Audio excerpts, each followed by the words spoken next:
some of your knowledge, maybe know things that I don't know. And certainly as we go through the day, I'd be happy to share or hear some things that you might know that I will not bring to this. So I'd be happy to do this. I mean, I should step over here so I'm not having turning my back to everyone. But I'd also like to give a special nod to two people who are here who I know whose dedication in researching this and keeping it alive was part of what supported my effort in researching this and keeping it alive. They would be Sal Serio, who is definitely give him a big hand. Yeah. Sal has been the instigator of all of this. Sal is the one. Sal is the one who would not let this rest. Sal is the one who, for years and years and years, has been finding more and more about this. Certainly needs to be followed. I'd also like to single out Dick Sevier. Dick Sevier, who is a resident here of Jackson, but has family who's lived here in Vicksburg and knows the community very well, and has been a keeper of history for Madison Parish and a keeper of history for certain parts of Vicksburg. I think that without having had their input, none of this would have been something that we could have all taken these little bits of these stories and tried to put together. Okay. So as I am trying to do what Linda has asked, and I can see everybody's freezing. I will not try to talk to the 30 minutes that you had asked, but I'll try to set the stage a little bit. I'll tell you what I know of what happened on July 20th, 1899. I'll try to give you a bit of what happened that I know afterward, and I think Linda could better address how that affected those of you who are in many ways related to these four men and to the events that happened here. Certainly, to set the stage, we have to know that the troubled history of slavery is part of what brought Italians to this particular region. As the Civil War freed the slaves, post-Civil War, and there was a need for cheap labor, certainly there was a recruitment effort to find labor replacement, especially in the sugar plantations in the southern part of Louisiana.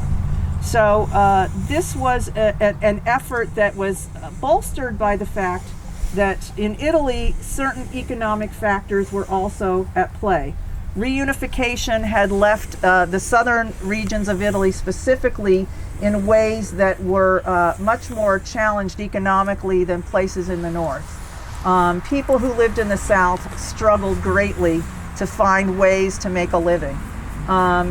In Sicily particularly, one of the things that started to happen before you had a citrus industry that came about in California and Florida was that a citrus trade started to develop between places in the areas around the northern part of Sicily into New Orleans, into the port of New Orleans, which a shipping line opened up that hadn't previously. And in this shipping line, of course, there was the opportunity for immigrants who wanted to come to the United States to ease the way to be able to do that. So you would started to see immigration happen in the 1880s in a way that started to bring more and more people to New Orleans. Now, one of the things that started people to travel further north of New Orleans, yet again, was another tragedy. In 1893, the sheriff of the city of New Orleans was murdered. He was walking late at night. Somebody shot him. We don't actually, still to this day, know who. But supposedly, his dying words were, "The Dagos did it." That very night, if you go to look at the records, they arrested almost 300 Italian men and boys, just rounding them up on the streets. And what this led to was a trial of trying to convict about 11 Italian men and one teenager to say you were responsible for killing David Hennessy. That trial ended in a hung jury. They were not. They were acquitted, but for some reason the judge held them over at the jail that night. And the reason why he held them over at the jail was to the people were amassing to come to the jail and just kill any Italians they could. They managed to kill not some of the ones who were held responsible, who went to trial for this, but others too. They killed 11 Italian men in this 1893 massacre, and it came to be known as something that started to create a diaspora of Italians leaving New Orleans and potentially going to other places. Where I currently live, we wouldn't have had an Italian-American community if it weren't for that incident, because that's when Italians started to come from Tampa. But one of these Italian men who were in New Orleans at that time potentially was your great-grandfather, because he came in 1891, and he was witness to that history.